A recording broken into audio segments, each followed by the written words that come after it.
Welcome to the Thriving Farmer Podcast. I'm your host, Michael Kilpatrick. Our mission is to inspire, educate, and celebrate sustainable farming. We believe that you can build a profitable, sustainable farm that gives you true farm freedom. Join us as we talk to farmers, innovators, educators, and entrepreneurs to glean their top takeaways in business and life. Hey, Thriving Farmers, Michael here. So this week, you get a double header. There is 2 episodes, and both are actually about bamboo. Sorry, guys. I'm just very interested in the topic and wanted to learn more about it. So I hope you enjoyed Adam's podcast episode because Adam has a really interesting take, being one of the foremost experts in the U.S. and been a long time as a bamboo nursery owner. But today's episode covers is more the commercial side and a company out of Europe's attempts to start to develop commercial production back in the U.S. So Roseann is actually a rep for them, and she reps for the Carolinas, which we'll tell you about. But what she brings is talks about their challenges of growing bamboo, the exact process that this company goes through to establish 1 to 5 acre groves in the U.S., I think even larger, but really talks through the crop cycle, how long it takes, the varieties that they're using, and exactly how they're planting them. So it's a really interesting take on this. She actually came at it was actually reached out to by this company to become a sales rep for them. And so after she learned about bamboo, was super excited and took on the job. And so since then, she's also taken on an activewear company as well that she reps for as well. So completely different take, but I think you're going to find it really interesting because it kind of fleshes out a little bit. Adam really talked about more the opportunity and the mechanics and some of the history. And this episode more talks about, what's actually possible to start growing in the U.S. Now, what she's describing won't be for everyone. It's a very long-term return on investment, and you have to contract with the company for, I think, a 10-year guaranteed buyback. But it is a really interesting business model. And again, it's always something new on the podcast, trying to learn something new myself, and that's why we brought her on. So again, thanks again to Roseann for coming on, and thanks again for you for listening. And guys, keep those reviews coming. I really appreciate logging in every day and checking out just what you guys are saying all about the podcast on iTunes. All right, again, thanks so much for listening, and help me welcome Roseann to the podcast.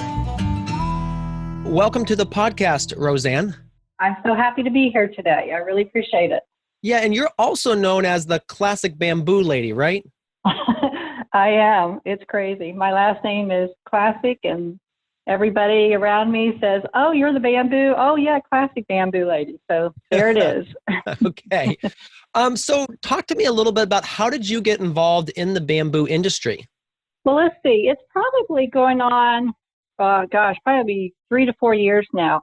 I was at a time in my life, I've been in business sales. I have been in consulting most of my life. And there was a downsize where I was looking for a new opportunity.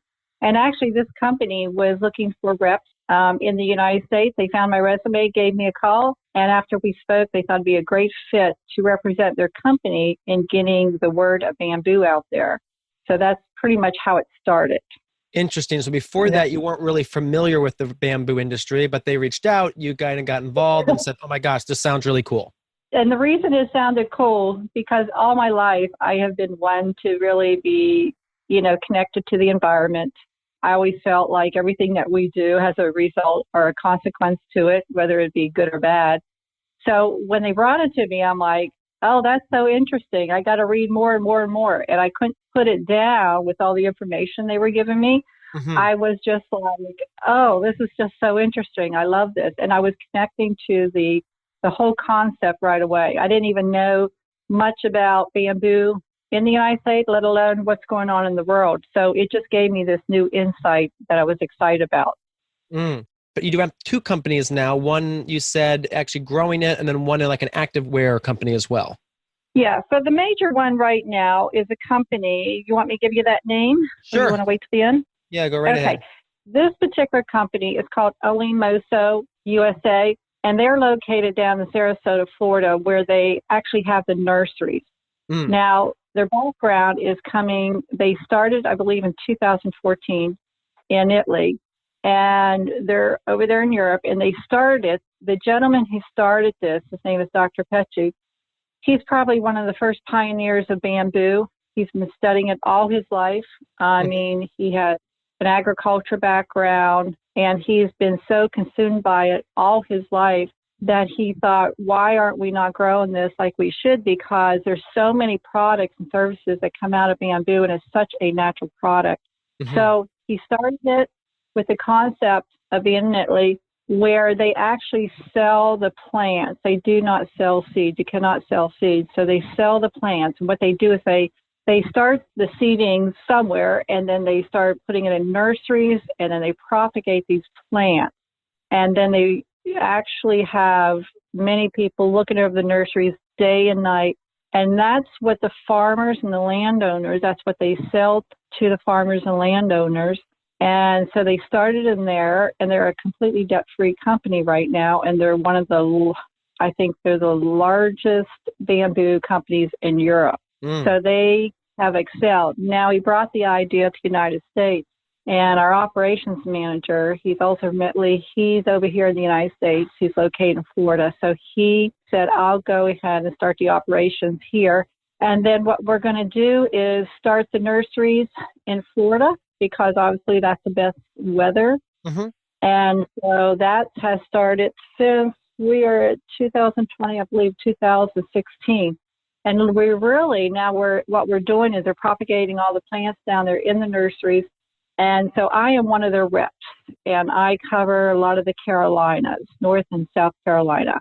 And so we have reps throughout the United States, but of course, there's only certain regions of the United States that you can actually grow bamboo so it can grow well. It does not do well in any of the northeastern parts of the United States or the Midwest up in the colder parts. So the temperature has to be pretty much doesn't get below like 25 degrees, actually the soil. So when you're growing it in the winter time, so it doesn't freeze. So we cover certain parts of the United States. And so anyway, this has gone on, and we are now going into probably our first harvest here. It takes 3 to 4 years to harvest this bamboo, and that's the waiting period. That's where everybody gets so anxious, like it's never going to come out of this ground. I don't know what's going on. And then boom, it happens. So that's how we started it. Very cool. So obviously, I think a big reason why it's not a bigger crop is people don't like that waiting game with like corn or with cotton or any of these other commodity crops. You know, the same year they've got that. But with bamboo, it's a lot longer of a cycle. First time around, yes. And then what happens? You want to know what happens after that? I do. I call it the plant from the heavens. It's a magical plant. It doesn't ever stop growing after that. There's no plant on earth that I know of that does what bamboo does. So when you go into your third year, depending on the type of bamboo, we do 2 types. We offer 2 types. We offer Asper, which is more for the subtropical regions, the warmer regions, and Moso for those colder regions, but still not the north. It only goes up, I think, to the tip of Ohio. Those 2 types of bamboos, because they provide and yield the greatest crop. So with that said, you know, those 2 bamboos, once they grow, Asper will come up. It's partial harvest starting in the third 3.5 years. So partial harvest means that it's starting to show bamboo shoots in the ground and the timber coming up. And then Moso goes into 4th year, 4.5 year, their partial harvest. So you have to harvest the bamboo in order to grow the bamboo. So basically, when we are growing partial harvest and you're going into this 3.5 years, and now we're starting to harvest it, the bamboo starts growing quickly, very quickly. And then what happens is you're going your 5th year or 6th year, the bamboo can grow 3 feet a day. Wow. You'll harvest it twice a year. And then basically you could go to sleep and then it could be 3 feet the next day. But literally bamboo grows anywhere from 60 to 80 feet in height. And it's usually 5 to 7 inches in the diameter. Yeah, so the varieties you're doing are timber bamboos, and the end products are the timber and the shoots. Yes, that's correct. So the bamboo shoots, are the big shoots coming out of the ground. And they are, I heard once, I'm not sure how true this is, but it's considered one of the top superfoods in the world. Mm-hmm. So the bamboo shoots are it's like a very, very valuable. And as you know, our company already bottles bamboo shoots in Europe, which Okay. will eventually the United States. And when you eat bamboo shoots, there's a whole process you have to go through to break down to actually have the edible part of the bamboo shoot. So it's not like you can pull it out of the ground and just munch on it like a panda bear, but you actually have to break down the fiber around it by heating it and so forth. And then that's when they end up bottling the bamboo shoots, which is, again, full of nutrients, minerals, and so forth.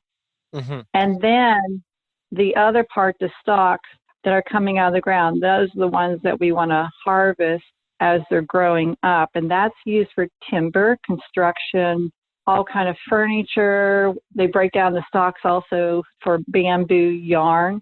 So they break it down for textiles. And then the list goes on and on. Gotcha. We're importing a lot of this, and that's why you guys have started doing this in the U.S. How much bamboo are we importing every year into the U.S.? The United States is the largest importer of bamboo, believe it or not. And we are importing from China, and we're about $600 million right now.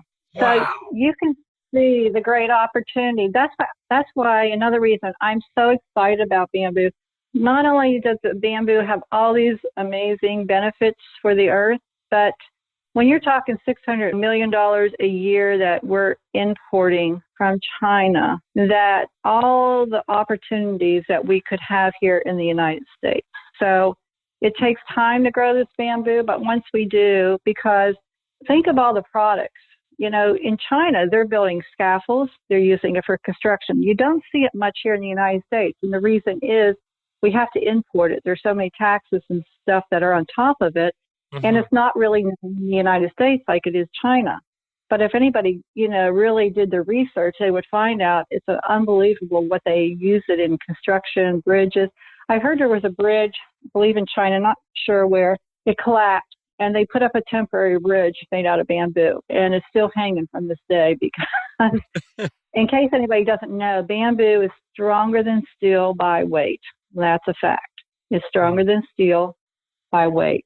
So that's why they're using bamboo in timber, in construction, cabinets, flooring, and so forth.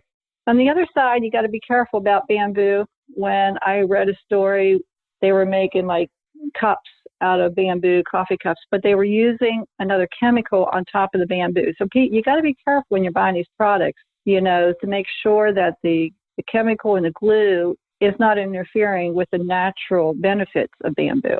Mm-hmm. So it's always be careful, what you're reading, and sometimes that's what you see. Yeah. But getting them to being imported, and that's what our company, that's our position here, to get bamboo back in the United States. It was here, 600,000 years ago, and then it went away like hemp, and now it's back.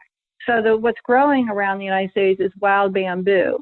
What we're trying to do, we're using the two species of Asper and Moso. We feel it's some of the strongest bamboo.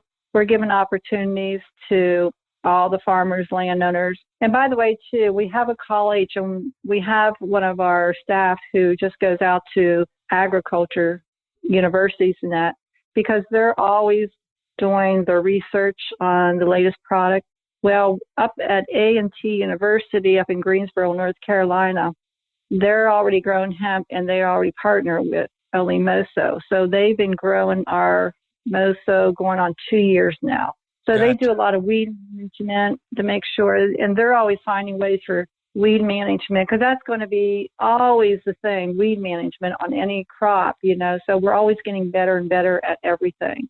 Gotcha. So we got the colleges who are doing the research on it, which is really just going to help everybody to better understand and educate them. Mm-hmm. All right. So you guys have the nursery. You're partnering with farmers, it sounds like, to actually grow the crop. And then do you have a manufacturing facility that will take the timber and for the yarn and that sort of thing? Are you guys starting that side?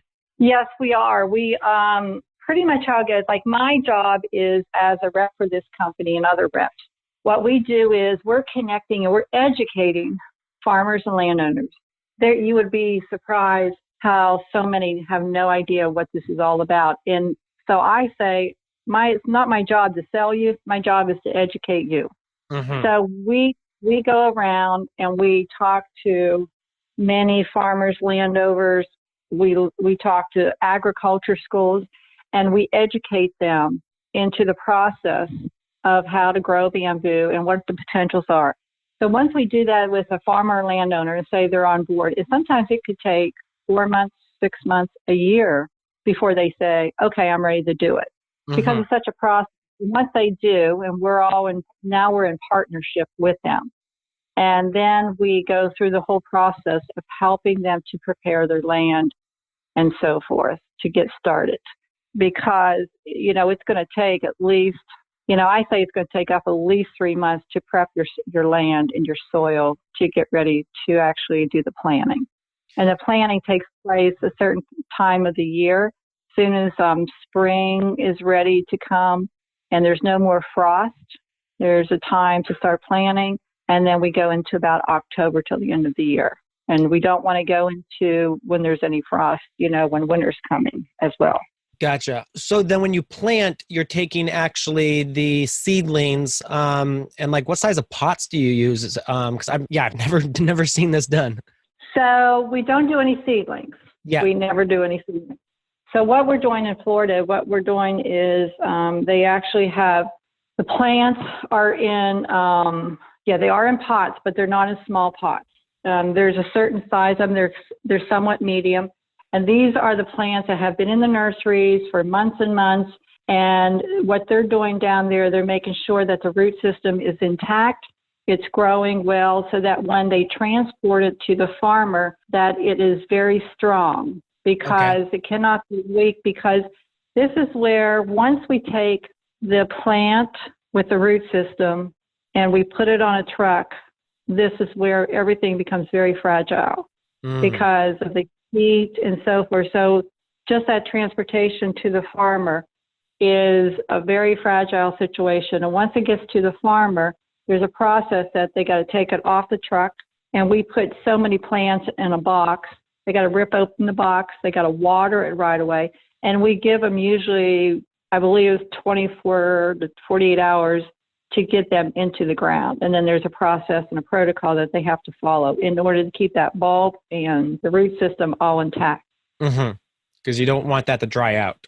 No, it cannot dry out. This is where everything is very fragile. So then, they get into the ground, and then, there is like per acre, if you're going to grow Moso bamboo, and that's again for the colder regions, and it's really good for the North Carolina and parts of South Carolina. Now, South Carolina, if you're going more towards the beach, and depending on the weathers, you could grow the Asper. The difference is one's a clumping, Asper is a clumping bamboo, and Moso is all rooted underneath ground. Gotcha. Right. Gotcha. So then how many plants per acre do you do it in rows and then it starts to fill in, or what's the strategy there? Okay. So for Moso, it takes 500 plants per acre. For Asper, 400 plants per acre. So what a farmer would have to do is, first of all, we'd get a soil sample from them. And they would send it down to our corporate office. And they can go get a soil sample at a local agriculture school. They send it to us, and we're looking at the soil to make sure all the nutrients are intact. If they're not, then we're going to talk to the farmer, and then we're going to give them suggestions on what to put in the soil. So that's the first thing. And then there's a process where they got to till the soil, prepare the soil, and then they're going to dig. Let's just talk about Moso right now. It takes 500 holes. So the ideal soil is pretty much slightly acidic. It's pH or neutral value of 4.5 and 8. And then the recommended planting distance is usually 9 by 9 for 500 mother plants per acre. And then again, the planting season is best April to the end of September. So around the area that would dedicate to the bamboo plants, we suggest digging a containment trench of 2 feet deep. And this avoids the spread of roots beyond the designated area. So, you hear a lot of people say, oh, I got bamboo growing here and bamboo, but it's wild. Well, we contain the Moso bamboo. We don't have to do it with Asper's, a clumping bamboo, but for Moso we do. And so those 500 plants will stay in containment when they're building a 24-inch trench around the perimeter. But if they're doing 5 acres at one time, they just want to dig a 24-inch trench around the perimeter of the 5 acres so it doesn't grow out beyond that. Gotcha. And then we're talking about mulching. It takes mulching, and then there's an irrigation system. I won't get into all the details. Irrigation has to be set up, and you can pull it from a well or a lake. It's 1.5 gallons of water per day to the base of the plant for every single plant. So I believe that's like 500 gallons of water per acre per day. Yeah. So it's 1.5. Yeah. So it's like 750 to 600, depending on what type of plants you got in there. All right. That's really cool. So lots of water, because obviously where you're planting is you're in the South where it's really hot all summer. So they need all that water. Yes. And so then it's 3.5 years to 4.5 years later, you start harvesting the shoots. You harvest the shoots, and then how long after the timber comes up? Isn't like a year later you can start harvesting the timber after it comes out because it has to harden, correctly? Yeah, well, then again, we're going to go back. Let's just talk about Moso. It takes, for partial harvest, you're going into your 4th year, 4.5. So you're going to have stalks and you're going to have bamboo shoots. Some are going to be higher than the other, but you're going to want to do your bamboo shoots and do partial harvest. We're not going to harvest the entire thing because what we're not going to harvest is the stalks, which are going to grow really tall. That's going to be used again probably for your timber, your construction, and so forth. So when you're going into your 5th year, again, we're always going to be harvesting bamboo shoots. But now the other bamboo as well that we didn't harvest is growing taller every single day. Mm-hmm. And then that's when we're going to start harvesting that. That will be used. Now, the way that OnlyMoso does this, when we're working and partnering, we call it a partnership for life. When they buy into it, when they're ready to harvest, we're going to come. They can either have us harvest it or they can have their own team harvest it. But there's a 10-year guaranteed buyback program when they partner with us. So when they're buying into this, they're buying plants, okay? They're buying mother plants.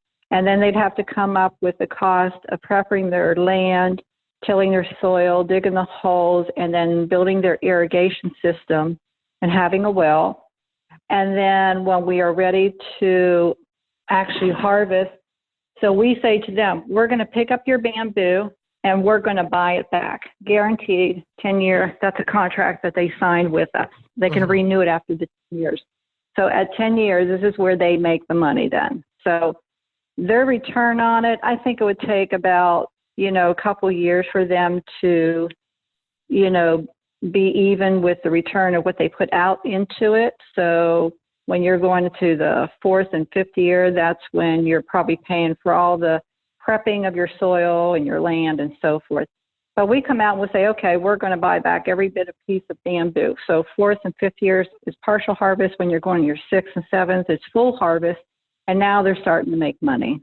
Yeah, gotcha. So it's a long-term investment. It's not like radishes, which is 21 or 28 days. Yeah, exactly.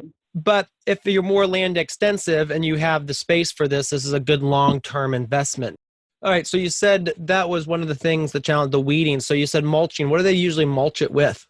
Well, they changed it recently here, and I'm thinking they were using clover. So they were sowing it with clover at this point, and it has lots of benefits because they were saying like a controlled clover, and I believe that they're still using this as far as I understand. But I think clover is your best bet in mulching, and you want to mulch it as soon as that you get it into the ground to keep the moisture in, especially when you're planting in the very hot season. Gotcha. Now, other sales aspects of this, let's say someone wants to sell the shoots locally. Can that be done through like a farmer's market? Obviously to the ethnic markets that are probably more used to the bamboo shoots? Okay, so when they're partnering with OnlyMoso and we're doing the 10-year contract, they have to sell it to us. Gotcha. It's in the contract. So what do we do in return? We're taking this product. We're going to refrigerate it within 24 hours, especially the bamboo shoots. And now we are going to sell it for them, and we're going to get the best price. And that's why we're able to buy it from them right away, because now we have the product, and all the companies in the United States who are making products from the bamboo shoots and stalks, that's who we work with. Gotcha. So they don't have to go do it. So that's the greatest thing about this whole program. A lot of them are saying, well, who am I going to sell it to? That's where we come in. We buy it all back from you, and that's our job to do that. Gotcha. Is there a minimum size of grow that you like to see, like a certain number of acres? 1 acre. And I would tell you most people are starting with 5, because they're going to make a percentage of, every year. And when you do 5 acres, it's amazing how everything just goes up. And then the other reason is because they know there's this waiting period, this harvest period. Mm-hmm. So if they have like 20 acres, most say I'm just going to do 5 and 10 acres at one time. Gotcha. But 1 acre should do it though. Yeah. Now, another thing we talked about was people use it for cloth. How does that work? Do they process the timber into like a fiber, or how does that work? I'm not the expert on that, but I will tell you the other company that I'm a wholesale rep for, a gentleman who's located in San Diego, California. And I would say he's one of the first pioneers in bamboo textiles. Okay. He's been traveling. He has a plant in China, and the reason is because the United States doesn't have the bamboo yarn here that he can get to. So he's been doing this over 30 years, and he goes to China, and so he owns the bamboo yarn. So basically they take the stalks of the bamboo, they're breaking down the stalks, and they're creating a yarn out of it. Now they have a whole system, and I'm sorry that I don't know that whole piece. I would have to study that, but that's basically what they're doing. They're breaking down the fibers. It's almost like a cotton plant. They break down the fibers, and then they create this yarn. And then from the yarn is how they create the clothing line. And what he does, he has a whole line of yoga and activewear made out of bamboo. I think it's like 70% bamboo. The rest is cotton and a little bit of spandex in it to, have it stretch some. But it is probably one of the best, and he designs all of his activewear. It's probably one of the best designed activewears I've ever seen. It's beautiful. Now, as I understand it, I believe he's bringing the plant over here into the United States because of all the changes that are being made. Gotcha. So he's ready as soon as the raw material is available in the U.S. to actually start doing it in the U.S. I believe so, but I also believe that he's going to bring the manufacturing plant over here too. So in the meantime, I'm not sure, but I believe he might be bringing the yarn over here to the manufacturing plant. But either way, I have people wear his clothing, and it feels like silk. It's very buttery. And the thing about clothing is when you're wearing bamboo, say if you're out there, you're sweating, it actually absorbs the sweat. And if you're cold, it actually warms your body. There's no chemicals, because most of the clothing that we have today, we really don't know what's in it. But we do know in the bamboo, it's hyperallergenic, it's antifungal. There's all these great things about it. So it's very healthy for your skin, and especially if people have like skin allergies or anything going on with your skin, it is probably one of the best materials put on your body. Very cool. All right, couple last questions here. Harvesting the bamboo. Now the shoots, is that something you said that they grow under the ground? You have to harvest them under the ground? Talk to us a little bit about that. Well, the way they grow, so I was just say Moso. Moso grows under the ground. It's 500 plants per acre. And what it does, I believe it's called rhinestone. It's the root system is actually, the reason it takes up to 3 or 4 years for it to start, because all the growth is going underground. It's overlapping all of those 500 plants, the rhinestone plant, and the root system becomes so strong. And then once it starts coming out of the ground, it starts creating the bamboo shoots, the smaller shoots first, right, before it becomes the larger stalk of the actual height of the bamboo. So those are, again, they're so full of minerals and vitamins and everything. They want to capture that, so that's why they harvest that at such an early age. And then when they harvest, as I understand, when they're starting to harvest bamboo, they'll use a machete, to be quite honest, and they'll use a machete to cut it down. And so that's where they're going to bottle it, I believe, and then they're going to refrigerate it within 24 hours, and that's when we take it away. And then that's when they take it away, they'll sell to companies who actually know how to prepare the bamboo shoots. And there's a whole process for that before they actually bottle it. Now, I know that our company, we're creating or already have in place, we have bamboo shoots, and I believe they're in olive oil. And they'll be coming to the United States. It's already in Europe. Yep. Gotcha. So they're going to start importing, start build that supply chain before the U.S. ones come on board. So they have sales outlets for them. Very cool. Yes, they already do. Yep. In Europe, they already sell that. Yep. Cool. All right. So then the timber, when you harvest that, you just cut it down at the ground level, and then obviously take off the leaves and that sort of thing, and then you guys load it onto a truck and then haul it off, or how does that work? Remember, we're having our first harvest here, I believe this year, next year. So we have created a whole side of the house for harvesting if the farmers or landowners want to work with us, or they can do it themselves. But back in the old time, and I still believe they do it, I don't believe there's any, new technology out there that is harvesting bamboo, because again, it's not been a priority here. Yeah. But I believe they're still using a machete to cut it down. But if you look at a bamboo, it's tall and it's flexible, right? Yeah. The root system down below is very strong. And you realize if you get a machete, once you cut it, it's 5 to 7 inches in diameter, you're just cutting that down and it's falling over, right? So then once that happens, then you're probably going to cut it again so that you can load it up. And that's where we bring out our trucks, and we're going to help them load it up on our truck. So basically it's a lot of labor that you have to get involved. Again, we will offer to come out and do the harvest, or they can do their own, but it will be labor that you have to either use a machete or whatever else is out there that's available to cut down that bamboo. Mm-hmm. And then we take it away, and then that's when we are working with our other partners who are going to use that for different products and so forth. Yeah, like garden stakes or flooring and all that kind of stuff. Yes. Now, I didn't give you all the details of, how to grow the bamboo and everything that's needed. There's a lot of details into this, but I'm just giving you an overview of what the farmer could expect. There's more details that are involved in this. Yeah, absolutely. And they can reach out to you. To that point, where can people find out more about you and your work? Again, I work with a lot of people in the Carolinas, and we have other reps throughout the United States. So wherever anybody's calling from, they can reach out to me. I can give you my number and my email. And is that what you would like? We'll just put it in the show notes. So if you just want to, send it to me afterwards, I can send you a link that you can go ahead and submit some information through. And we'll just put it in the show notes on the website. So people can just go right to the thrivingfarmerpodcast.com and just look up the episode and get that information right there.